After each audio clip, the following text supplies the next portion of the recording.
ठाकुर जी जब सवेरे सवेरे गैया चरावे जामे तब तो नीलकांति रहे ठाकुर जी की, लेकिन जब शाम को गैया चरा करके लौट के आवे और ठाकुर जी ऐसे रह जाएं पीरे पीरे से पके हुए फल के समान।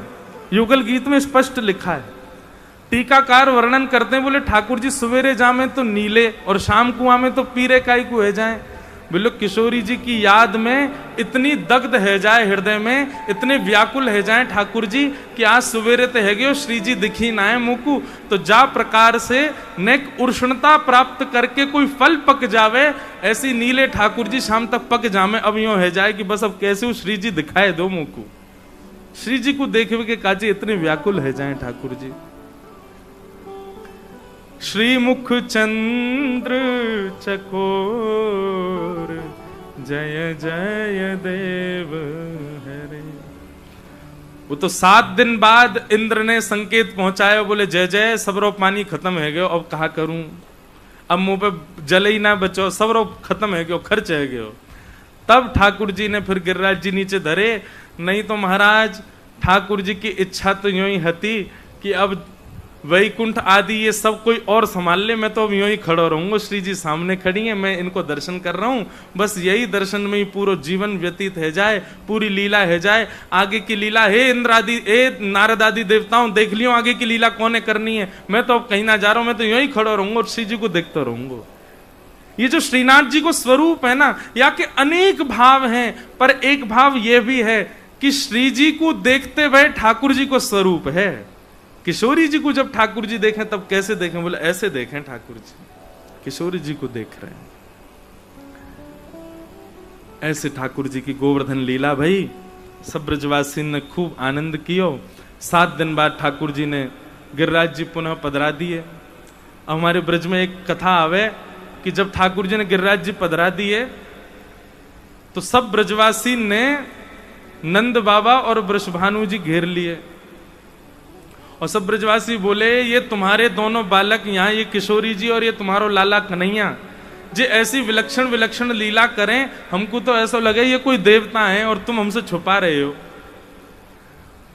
तब नंद बाबा और वृषभानु जी बोले देखो भैया ये कोई देवता नहीं है, पर हम आपको सांची बताएं। तो गर्गाचार्य जी जब नामकरण करवे आए तो गर्गाचार्य जी ने ये बात बताई कि ये नारायण के समान गुण वाले हैं। तो सब ब्रजवासी बोले जब ये दोनों नारायण के समान गुण वाले हैं तो फिर एक काम करो, इन दोनों को ब्याह कर दो, दोनों को ब्याह होना चाहिए। अब वृषभानु जी और नंद बाबा एक दूसरे को देखें, दूर खड़े ठाकुर जी तो पूरा इंटरेस्ट वहीं चलोगा ठाकुर जी को।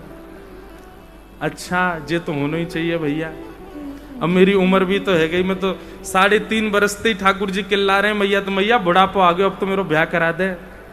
अब मैं 3.5 बरस को है, अब मेरो ब्याह कराए दे। वृषभानु जी नंद बाबा से सब ब्रजवासी बोले भैया आप दोनों अपने बालकन को ब्याह कर दो। आज ठाकुर जी दुल्हा बने पहले ही बैठे हैं। अच्छा एक बात कहें, ये देखो ये परंपरा हमारे यहां लोग भूल गए। सहरा उसको नहीं करते जो ये ऐसे लगता है यहां मुंह पे लगा लेते हैं, ये हमारे यहां का रिवाज नहीं है। आप लोग आज दर्शन करना, ठाकुर जी ने पाग के ऊपर एक यहां ऊपर की ओर जो पहना हुआ है इस तरीके से, उसमें कितनी डंडी होती मुझे याद नहीं है, उसको सहरा कहते हैं। ठाकुर जी ने आज दुल्हा वेश, उसी से पता चलता है कि दुल्हा बने ठाकुर जी। अब हमारे यहां तो लोग कलिंगी वगैरह जने क्या क्या पहन लेते हैं पाग पे, पर वास्तव में ये सहरा ऐसे ऊपर की ओर, उसमें जो डंडियां होती हैं उनका कुछ नियम होता है। अभी दर्शन करना कथा के बाद जाके ठाकुर जी का। तो नंद बाबा और वृषभानु जी में चर्चा भई, बोले भैया ठीक है ब्याह को अब आप बताओ। बोले हमें तो प्रिय है आपको लाला और आप देख लो कैसे करना हो। बोले ठीक है करेंगे, ब्याह करेंगे, लेकिन ब्याह से पहले कुछ नियम है उनको पालन कर लें। तो ऐसा नियम है कि पहले वधू पक्ष के लोग कुछ सामग्री भेजते हैं और उस सामग्री को दुगना करके वर पक्ष के लोग वापस भेजते हैं, तब ब्याह की प्रथम रस्म प्रारंभ होती है। तो नंद बाबा ने पुरोहितन से बढ़िया तिथि निकलवाई और वृषभानु जी को बताया, बोले वो ये तिथि बढ़िया है, आप वादना सामग्री भेज दियो और वाते टीको कहें, ऐसो भी कहें, टीको भेज दियो और फिर वाकु दुगनो करके नंद बाबा भेजेंगे। महाराज वो शुभ तिथि आई और बरसाने ते बैलगाड़ी में भर भर के सामग्री भेजी वृषभानु जी ने। यहां नंद बाबा अपने सब सखान के संग खड़े हैं, मुनीम आदि सब खड़े हैं। तभी देखी कि धूल उड़ रही है महाराज दूर से। बोले ऐसी धूल काहे की उड़ रही है भैया? देखी तो असंख्य बैलगाड़ियां भर भर के सामग्री आ रही हैं बरसाने थे। नंद बाबा तो पहले ही घबरा गए, बोले इतनी सामग्री, चलो कोई बात ना, कोई कमी थोड़ी, ठाकुर जी कृपा है भैया, सब दुगनों करके भेजेंगे। सामग्रियां जब आई, उनके ऊपर से रेशमी वस्त्र सब हटाए गए। मुनीम जी से कही इनकी पहचान करो, कैसे कैसे रत्न हैं, कितने के रत्न हैं और कहाँ इनको मोल है भैया, सब दुगनों दुगनों करके भेजेंगे बरसानों। मुनीम जी ने आकर के सब देख दाख करके नंद बाबा से कोई बोले, बाबा ये जैसी सामग्री आई है वैसी वापस भेज दो बरसाने, और वृषभानु जी को पत्र लिख करके कह दो कि हम ब्याह नहीं कर पाएंगे। हम तो भैया एक बैलगाड़ी की एक सामग्री को मोल इतना होगा कि बाबा आपको नंद भवन को चौक बिक जाएगा पूरा। ये इतने महंगे महंगे रत्न हैं, आप तो वापस कर दो। ये तो ऐसा लगे इनके यहां साक्षात कुबेर बैठो होगो का। मना कर दो भैया, अपनी नाक कटे वासे बढ़िया तो ये है कि ये वापस कर दो और वृषभानु जी से कह दो हम ब्याह नहीं कर पाएंगे। ये बात वहीं खड़े खड़े नंद नंदन श्रवण कर रहे हैं। सोई ठाकुर जी दौड़ करके गए, एक बैलगाड़ी में चढ़ गए, वहां में तो मोतीन की माला निकाल करके ले गए और जाए करके खेत में बोए आए, मोतीन ने तोड़ के लौट करके आ गए ठाकुर जी। यहां नंद बाबा ने मुनीम जी से कहीं सबरी सामग्री गिनती करके वापस भिजवाओ, जो जितनी आई है भैया कहीं कम नहीं पड़ जाए कोई, और सुरक्षा भेज दियो, कहीं कोई बीच में कोई उठा निकाल नहीं ले कछु। मुनीम जी ने गिनती करवाई तो महाराज एक बैलगाड़ी में मोतीन की माला कम है। मुनीम जी आकर के बोले, बाबा ये तो अनर्थ है गयो, हम संबंध तो कर ही नहीं पा रहे, वाकई बात तो और अनर्थ ये है गयो कि जो सामग्री आई उतनी भेज भी नहीं पा रहे, दुगुनो करनो तो बहुत दूर की बात। नंद बाबू बोले, कहा भाई? बोले कोई मोती की माला चुरा के ले गए हो बाबा। नंद बाबू बोले, ढूंढवाओ भैया, पूछो सबन से, हाथ जोड़ जोड़ के कहां गई मोती माला। नंद बाबा सिर पे हाथ धर के बस रुदन कर ही रहे हैं भाई। इतने में ही नन्हे से गोपाल जी आ गए। बिल्कुल सावधानी भैया, बिना बोले ही सबसे कहो कि आगे है जाए। बोलो वृंदावन बिहारी लाल की। तभी नेक्स्ट से ठाकुर जी आए और बाबा से बोले, बाबा कहा भयो, आप इतने उदास काहे को है गए? नंद बाबा बोले, लाला देख, इतनी सारी सामग्री आई वृषभानु जी के यहाँ थे, हम दुगनो करनो तो दूर, जितनी आई उतनी भेजना पा रहे। जन कहां थे कोई चोर आए गए हो या मैं तो एक मोती माला लेके भाज गए हो, कहा करूं अब मैं? ठाकुर जी बोले, अरे वो मोती माला तो मैं ले गए हो बाबा। बोले तू काहे को ले गए हो? बोले मुनीम जी आप तो यूं कह रहे कि भैया हम पे तो इतनी सामग्री नाए बनेंगी, दुगनी करके हम तो नाए भेज पाएंगे, तो जितनी है उतनी वापस भेज दो। मैंने सोची कि वैसे मैं इतना बड़ा हो गया हूं, मेरो ब्याह ना है रो, और अब जब वापस ना ही करे दुगने करके तो बाबा ना जाने कितने दिनों बाद मेरो ब्याह करेंगे, ब्याह तो होना चाहिए अब मेरो। तो मैंने मन में विचार करी, बाबा हमारे इतने बड़े बड़े खेत, उनमें जाए करके आप जुताई बुवाई करो तो इतने सारो अनाज हमारे घर में है जाए। तो मैंने तो एक मोती की माला लई तोड़ के और सबरे मोती बोए दिए खेत में। वो मोती बोवेंगे, उनमें ते अंकुरित वृक्ष होंगे, फिर वृक्षन में जैसे फल लगे ना बाबा, ऐसे मोती लग जाएंगे और मोती इनको तोड़ तोड़ के दियाएंगे हम वृषभानु जी को। पर मेरो ब्याह कराए दो आप, ब्याह मत रोको। नंद बाबा बोले, अरे लाला तू बड़ो भोरो है भैया, अरे मोती बोवे तो कोई मोती थोड़ी होयो करें। अब तू चल जल्दी मेरो हाथ पकड़ के ले चल, कहां बो के आए हो, कौन कौन सी जगह तेने बो, तो को याद तो है ना? बोले बाबा लेकिन मुझको शर्त लगाओ कि आप मेरो ब्याह कर दोगे। बोले अरे बाद की बात है, तू पहले मुझको बता तू कहां बो के आयो। ठाकुर जी नंद बाबा की उंगली पकड़ करके लेकर के गए और महाराज जैसे ही खेत में जाए करके देखो है, वहां तो दिव्य दिव्य मणियां रत्न और मोतीन के बड़े बड़े वृक्ष खड़े हैं और असंख्य मोती असंख्य मणियां असंख्य रत्न लगे हुए हैं। नंद बाबा की आंख खुली रह गई, मुंह खोलो रह गयो। बोले लाला जे खा भयो। बोले कछु ना बाबा, मेरो ब्याह कराए दो, अब इन सबन को तोड़ तोड़ के दुगनो दुगनो करके बरसानो भेज दो। और श्री ब्रजभानु जी से कह दो अब ही तैयारी करें, बाबा मुंह पे रुको ना जाए रहे हो, अब तो जल्दी घोड़ी मंगाओ, मुंह को बैठा के दुल्हा बना के ले चलो, मेरो ब्याह कराए तो ब्याह मत रोकियो बाबा। तब नंद बाबा हर्षित भये और लाला को अपनी गोद में उठाए करके खूब आनंदित भये। अच्छा देखो, ठाकुर जी की लीला प्रत्यक्ष प्रमाणित कर देती है कि वो भगवान है, लेकिन ब्रजवासी मानते ही नहीं कि वो भगवान है। ब्रजवासी इतने सीधे हैं, इतने सरल, उनको लगता है ऐसे ही हो गया होगा भाई, जैसे हम बीज बो में वैसे मोती बोवे है गए होंगे। जब प्रेम इतना बढ़ जाता है ना, तो आपको वास्तविकता और जड़ जानने की इच्छा नहीं होती। जो दिख जाता है आपको विश्वास हो जाता है कि हाँ ये ऐसा ही होगा। ये प्रेम की पराकाष्ठा जिसमें हो उसका ऐसा लक्षण होता है। वो ज्यादा गहराइयों तक पहचानने की उसकी इच्छा नहीं होती, ऐसा कैसे हो गया, ये कैसे हो गया, ये कैसे संभव है।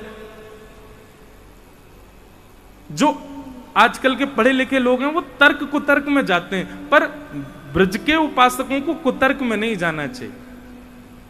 निधिवन में आज भी रास होता है क्या, सब यही पूछते हैं। अरे भैया, केवल निधिवन में नहीं होता, संपूर्ण ब्रजमंडल में आज भी रास होता है। देखने वाली दृष्टि चाहिए, आज भी ठाकुर जी कर रहे हैं। हमने सुना है रात को वहां जो चला जाता है सुबह तक वो अंधा गूंगा बहरा हो जाता है। भैया ठाकुर जी जाको दिख जाएंगे ना, वो अंधो ही है जाएगा, फिर वो जानबूझ के अंधो है जाएगा। ठाकुर जी को देखे के बाद स्थिति है जाएगी, अपने आप ही आंख फोड़ दोगे ताकि मैं कोई और देखूं ही ना। भैया यही छवि रहे मेरे नेत्रन में। ठाकुर जी को देखे के बाद कोई और की सुनाई देवेगी ना, अपने आप बहरे रह जाओगे, मन ही ना करेगा कोई और को सुनवे को। ठाकुर जी दिख जाएंगे तो है सके अपनी जवानों काट ले, वो बोलना ही ना है, मैं मौन रहूंगा। भैया सदा ये जोड़ी मेरे चित्त में रहे, ये स्वरूप मेरे चित्त को कभी त्याग नहीं करे, अपने आप ही आप ऐसे रह जाओगे। ये आश्चर्य की बात क्यों लगती है लोगों को वृंदावन के प्रति? पहले उस स्थिति में तो पहुंच जाओ, पहले अपनी स्थिति तो वैसी बना लो कि ठाकुर जी आपको अनुभव करावें अपना।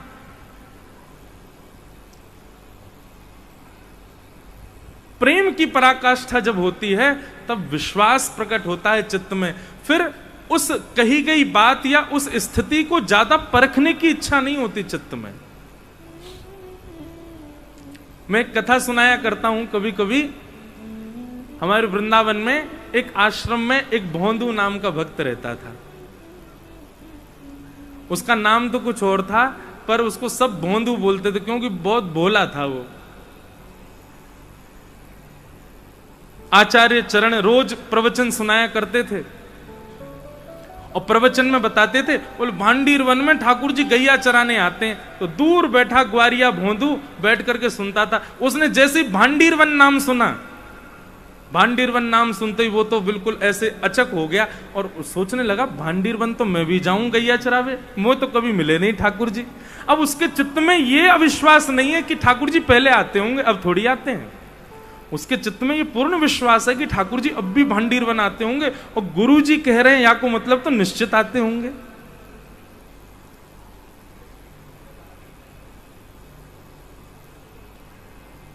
आज जब गैया चरावे गयो भोंदू, अपनी गैयान को छोड़ करके और ढूंढ रहे हो कहां होंगे ठाकुर जी, कहां होंगे श्याम सुंदर।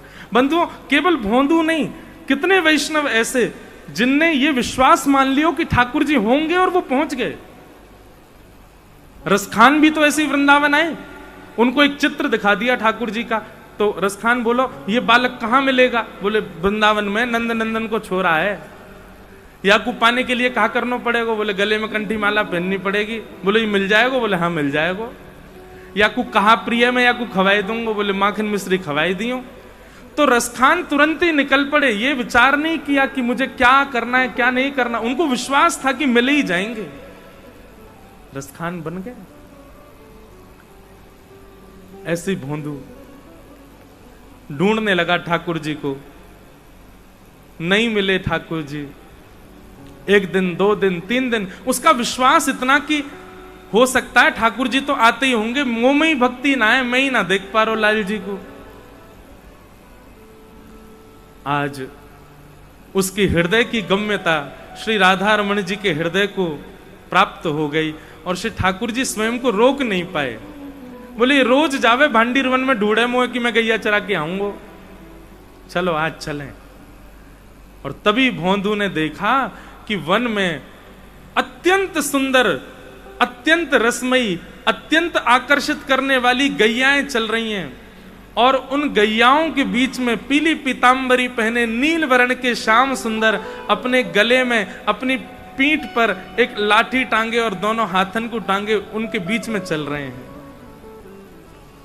आहा, वो छवि देख करके, वो घुंघराले केश, कल हमारे कृष्णदास भैया आज सुबह ठाकुर जी को सुना रहे हैं ना, कैसा स्वरूप ठाकुर जी का।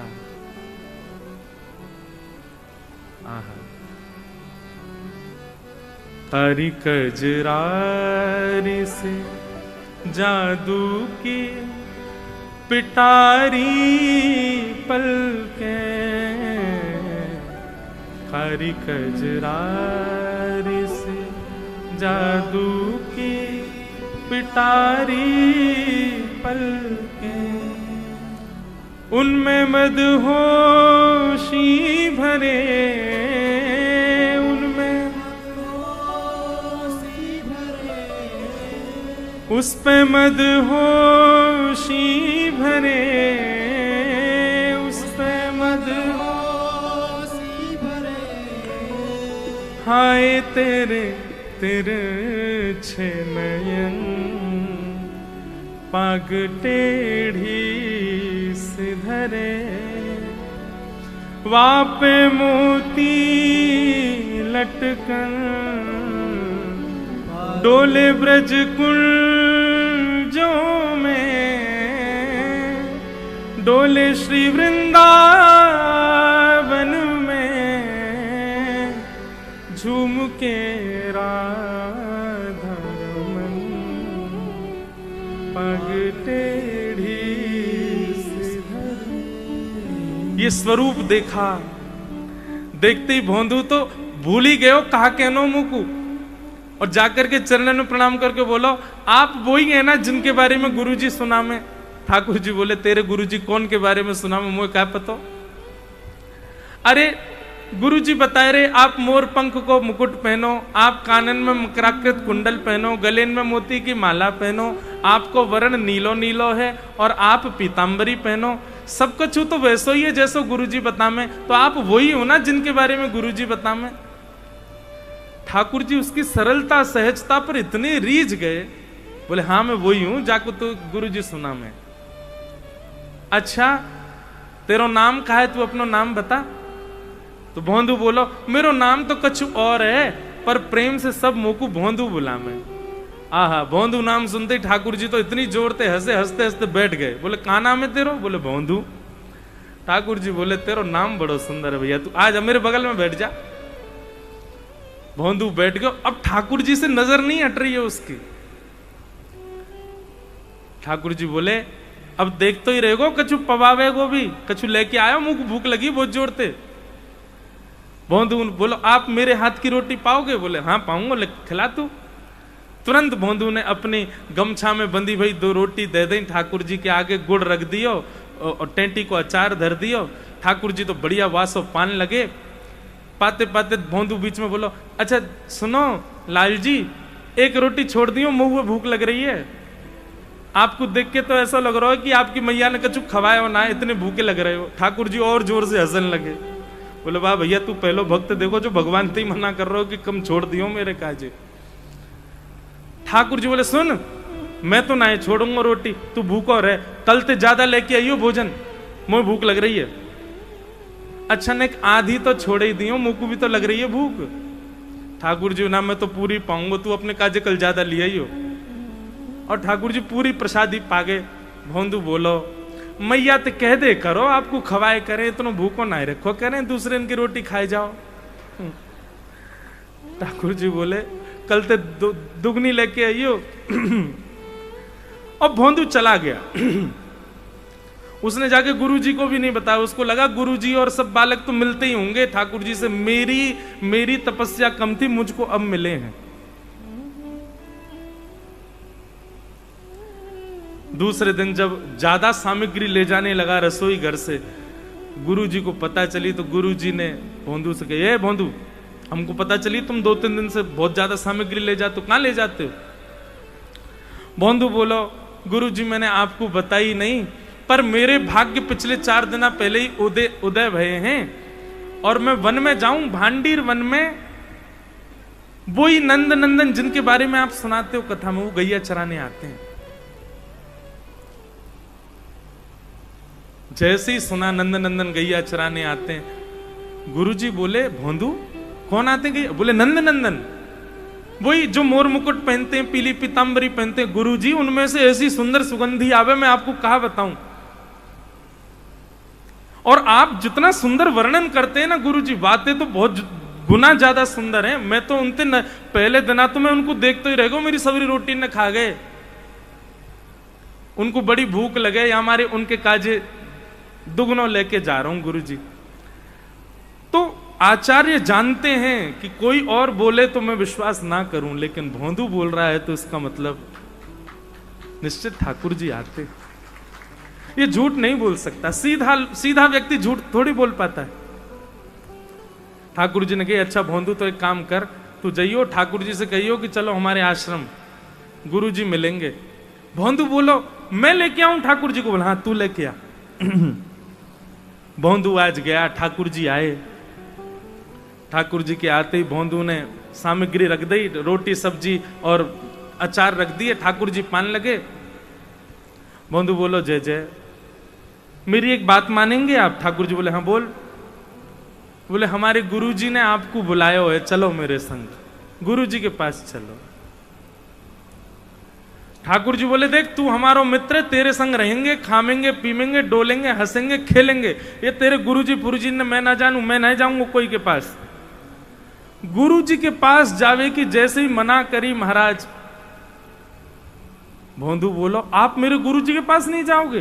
बोले नहीं जाऊंगा, मैं तेरे गुरुजी जानू ना हूं, और तेरो मित्र हूं मैं, गुरुजी को मित्र थोड़ी हूं, उनके पास नहीं जाऊंगा। भोंदू बोलो अंतिम बार पूछ रहा हूं चलोगे कि नहीं? ठाकुर जी बोले नहीं मैं तो नहीं जाऊंगा। इतने में भोंदू ने ठाकुर जी के आगे से सब रोटी वोटी सब उठाए लाई। ठाकुर जी बोले जे क्या कर रहा हो? बोले जे भी गुरु जी के यहाँ की बनी है इनको भी मत पाओ, और सुनो ये आधी रोटी आपके हाथ में जो ये मुंह दो लो छीन ली ठाकुर जी थे, ये मत खाओ, ये गुरु जी के यहाँ बनी वही है। हमारे गुरु जी से बैर करोगे तो हम भी आपसे कोई संबंध नहीं रखेंगे। ठाकुर जी बोले भैया ऐसो काई गुरु उठ रहा, तोते तो मिल रहे हैं ना, हम तेरे संग तो बैठे हैं ना हम। बोले मेरे संग बैठे हुए थे, कहा है आपने मेरे गुरुजी की बात को अनादर कर दियो। अरे गुरुजी ने जीवन में पहली बार एक काम दियो मुझको, गौ सेवा के अलावा, और वहां में भी मैं इतना ना कर पाया कि आपको लेके जाऊं। धीरे धीरे फिर कह दे ठाकुर जी चले चलो ना, गुरुजी बड़े बढ़िया है मेरे, उनकी वजह से तो आप मिले हो मुझको। ठाकुर जी बोले हम नहीं जाएंगे। भोंदू बोलो नहीं जाओगे? बोले नहीं जाएंगे। तो भोंदू बोलो हमारे गुरु जी के पास नहीं जाओगे तो हम भी आपके पास नहीं आएंगे। और सुनो कल ते आप अपनी गैया लेके कहीं और जाइयो, इतकू मत आइयो, क्योंकि अब यहां मैं गैया चरावे आऊंगा, और जहां मेरी गैया आवेंगी अगर आपकी गैया आ गई तो मैं अपनी गैयान को आपकी गैया से लड़वा दूंगा। अपनी गैयान को लेके कहीं और जाओ, मेरे आसपास मत आइयो। ठाकुर जी उसकी बात सुनना। बोले अच्छा तो पता है कितने बड़े बड़े संत तपस्या करे मेरे दर्शन करवे के काजे, और मैं तेरे पास ऐसे ही आ जाऊं सहजता में, यूं कह रहा हूं मैं मिलूंगा ना? तो बोले मैं संत थोड़ी हूं, मैं तो भोंदू हूं, मुझे कोई तपस्या की जरूरत थोड़ी है, मैं तो अपनी गैया चरावे आऊं, वो तो अपने काम ते काम है, अपनी गुरु जी की कथा सुनूं रात में, अब तुम कहीं और जाइयो गैया चरावे। और ऐसा कह के भोंदू तो वहां से उठ के चल दियो अपनी गैया इकट्ठी करके। ठाकुर जी कहे, ए भोंदू रुक तो जा। भोंदू बोलो, अब तभी रुकूंगो जब ये वचन दोगे कि गुरु जी के पास चलूंगो। भोंदू चल तो जा रहे हो, ठाकुर जी उसकी ओर देख रहे हैं। भोंदू जैसे ही दिखना बंद हुआ, जैसे ही थोड़ा दूर गया, ठाकुर जी इतने व्याकुल हो गए जैसे मानो त्रिलोक की छीन करके ले गया हो ठाकुर जी से। दौड़ करके ठाकुर जी गए और जाकर के भोंदू के कमर के ऊपर ऐसे चढ़ गए पद्दी पर, और पद्दी पर चढ़ के बोले, चल इतना हट करे, लेके चल अपने गुरु जी के पास, अभी चलूंगा, तेरे गुरु जी तो मिलके आऊं पहले मैं। भोंदू तो आनंदित है गयो, महाराज ठाकुर जी को ऐसे अपनी पद्दी पर चढ़ाई करके लेके गयो। शाम को समय गुरु जी आंगन में बैठे हैं, शिष्यन को पढ़ा रहे हैं, तभी गौशाला की सब गैया आ गई। गौशाला की गैया के मध्य जैसे ही गुरु जी की दृष्टि पड़ी तो कहा, देखो ग्वारिया भोंदू ऊपर से नीचे तक मट्टी में लदो भयो है, गोबर लग रहा है जगह जगह, और वाकी पीठ पर लद करके श्याम सुंदर मुरली मनोहर नंद नंदन चढ़ करके आ रहे। आहा, ये दृश्य देख करके गुरुजी तो आनंदित है गए। हमने अपनो घर छोड़ दियो, परिवार छोड़ दियो, वेद अध्ययन करवे लगे, इतने शास्त्रन को अध्ययन कियो, तब भी आपके दर्शन नहीं है पाए। और ये भोंदू अनपढ़ गंवार, अंगूठा छाप, केवल गैया चरावे, पीछे बैठ के कथा सुने। एक बात पर गुरु की पर विश्वास करके भांडीरवन चलोगे और ठाकुर जी को पकड़ के आश्रम ही लिया है 4 दिना में। तो ठाकुर जी को भैया आपका भोलापन प्रिय है। ठाकुर जी के सामने तो भोंदू बन जाओ, ठाकुर जी के सामने तो सरल बन जाओ, ठाकुर जी के सामने तो सहज बन जाओ। जितनी सरलता और सहजता आपके चित्त में रहेगी, उतनी जल्दी ठाकुर जी आपसे मिलेंगे। और जितनी चतुराई अपने अंदर रखोगे, उतना दिन लगावेंगे ठाकुर जी। हमारे ब्रज में गावे, कौन पावे या को पार, प्रेम ने दिया की सदा उल्टी बहे धार। कौन पावे या को पार, प्रेम ने दिया की सदा उल्टी बहे धार। कौन पावे या को पार, प्रेम ने दिया की सदा उल्टी बहे धार। कौन पावे या को पार, प्रेम नदिया की सदा उल्टी बहे धार।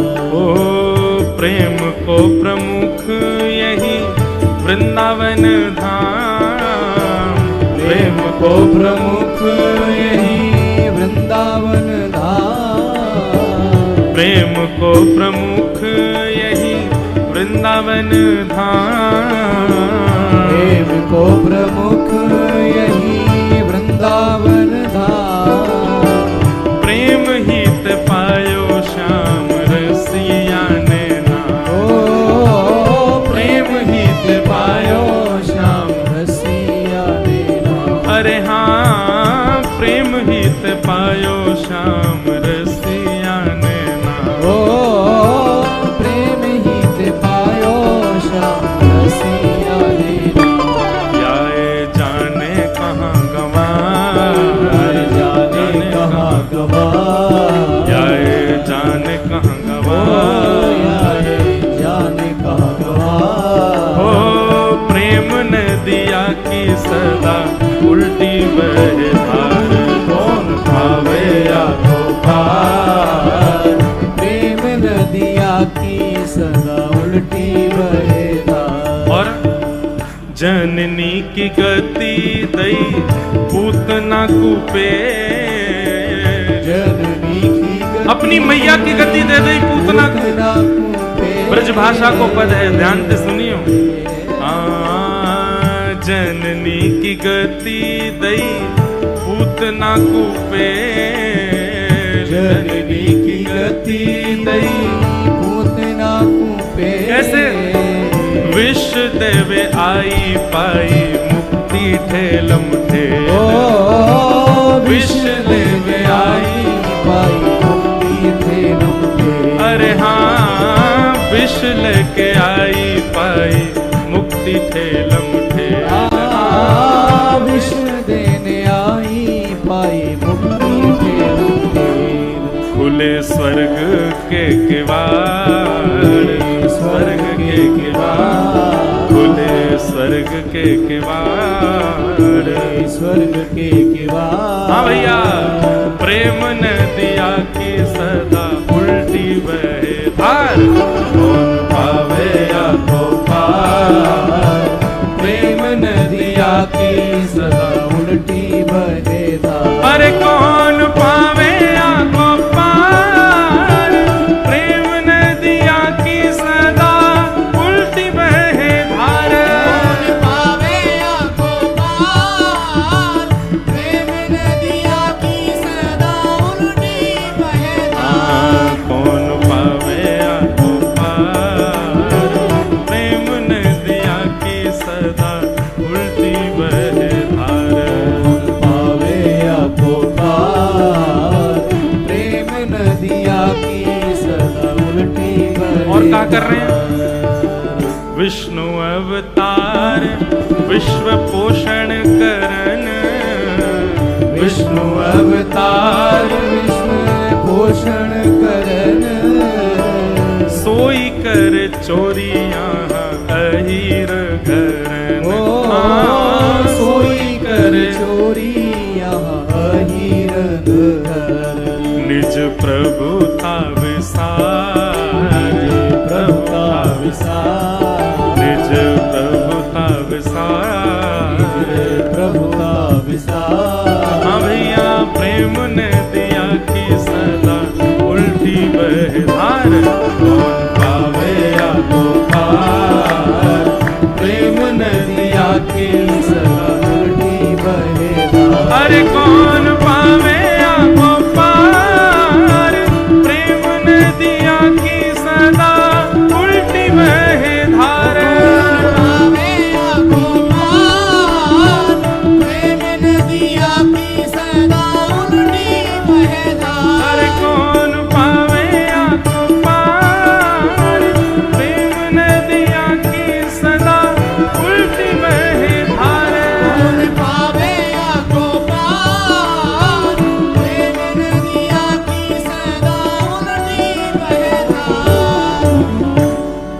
ऐसे ठाकुर जी तो प्रेम के उपासक हैं भैया प्रेम को प्रमुख यही वृंदावन धाम प्रेम ही ते पायो श्याम रसिया ने नाम